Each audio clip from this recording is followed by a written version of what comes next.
દરેક નીતિની સામે કાયદાની રીતે ઊભો રહેતો SSK ન્યૂઝ ચેનલ। સુરત મહાનગરપાલિકા સંચાલિત સ્મીમેર હોસ્પિટલ સતત વિવાદમાં આવતી રહે છે। હજુ તો ઠાઈગલ કાંડનો વિવાદ ચાલી રહ્યો છે, ત્યાં વધુ એક વિભાગ સામે આવ્યો છે। આજે એક દર્દીને ચડતી બોટલ સાથે યુરિનના સેમ્પલ દેવા માટે મોકલવામાં આવ્યો હતો। આ દરમિયાન હોસ્પિટલ કમિટીના સભ્યના ધ્યાનમાં આ બેદરકારી સામે આવી હતી। ત્યારબાદ આ અંગે જવાબદારો સામે પગલાં લેવાની માંગ કરવામાં આવી છે। સુરત મહાનગરપાલિકાની હોસ્પિટલ સમિતિના સભ્ય અને આમ આદમી પાર્ટીના કોર્પોરેટર રચના હિરપરાએ જણાવ્યું હતું કે આજરોજ સ્મીમેર હોસ્પિટલમાં બ્લડની જરૂર હોવાથી હું અને કોર્પોરેટર મહેશ અણધણ સ્મીમેર હોસ્પિટલ ખાતે બ્લડ ડોનેટ કરવા માટે ગયા હતા। ત્યારે એક કરુણ દ્રશ્ય અમને જોવા મળ્યું હતું। એક પેશન્ટ હાથમાં બોટલ ચડતી હોવા છતાં આ બોટલ પોતાની હાથમાં લઈને યુરિનનું સેમ્પલ આપવા માટે જઈ રહ્યો હતો।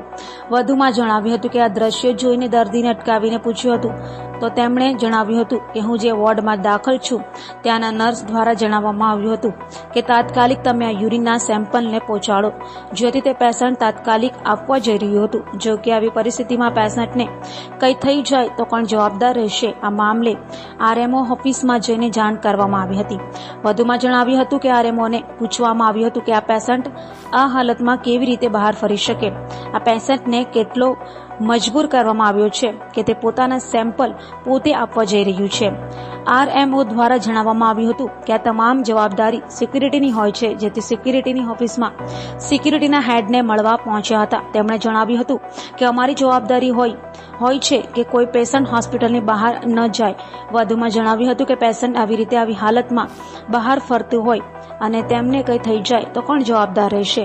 જેથી આ મામલે જે કોઈ પણ જવાબદાર હોય, નર્સ, વોર્ડ બોય કે ડોક્ટર, તેમના વિરુદ્ધ કાર્યવાહી થવી જોઈએ। આ મામલે મારી રજૂઆત છે કે તેમના વિરુદ્ધ કાયદેસરની કાર્યવાહી થવી જોઈએ।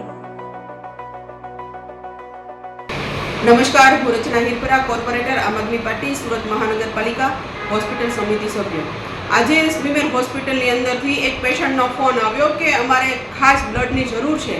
ત્યારે હું અને મારી સાથે કોર્પોરેટર શ્રી મહેશભાઈ અણઘણ બંને અમે સ્મીમેર હોસ્પિટલની અંદર બ્લડ ડોનેટ કરવા માટે ગયા। ત્યારે એક કરુણ દ્રશ્ય અમને જોવા મળ્યું કે એક પેશન્ટ જેમને બોટલ ચડતી હતી અને એમને યુરિનનું સેમ્પલ આપવાનું હતું રિપોર્ટ માટે, તો એ પેશન્ટ જાતે બોટલ હાથમાં લઈ અને એ યુરિનનું સેમ્પલ આપવા જતો હતો। ત્યારે અમે પેશન્ટને ઊભું રાખ્યું અને એમને પૂછ્યું કે તમે જાતે કેમ જાઓ છો?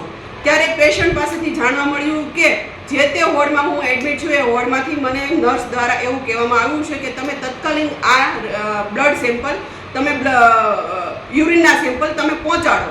ત્યારે એ પેશન્ટ તાત્કાલિક એ આપવા જતું હતું। ત્યાં આ પેશન્ટને રસ્તામાં કાંઈ થઈ જાય કે કાંઈ પણ થાય અને તો આમની જવાબદારી કોણ લેશે? ત્યારે અમે RMO સાહેબની ઓફિસમાં ગયા અને RMO સાહેબને પૂછ્યું કે આવી રીતે પેશન્ટ વોર્ડની બહાર કેવી રીતે ફરે છે અને આ પેશન્ટને કેટલું મજબૂર કરવામાં આવ્યું છે કે જાતે સેમ્પલ દેવા જાય છે।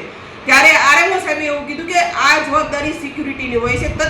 ત્યાંથી તાત્કાલિક અમે જ્યારે સિક્યુરિટીની ઓફિસમાં સિક્યુરિટીના હેડને મળવા ગયા ત્યારે સિક્યુરિટીના હેડે એવું જણાવ્યું કે અમારી જવાબદારી મેડમ ખાલી એટલી જ હોય છે કે હોસ્પિટલની બહાર કોઈ પેશન્ટ ના જવું જોઈએ।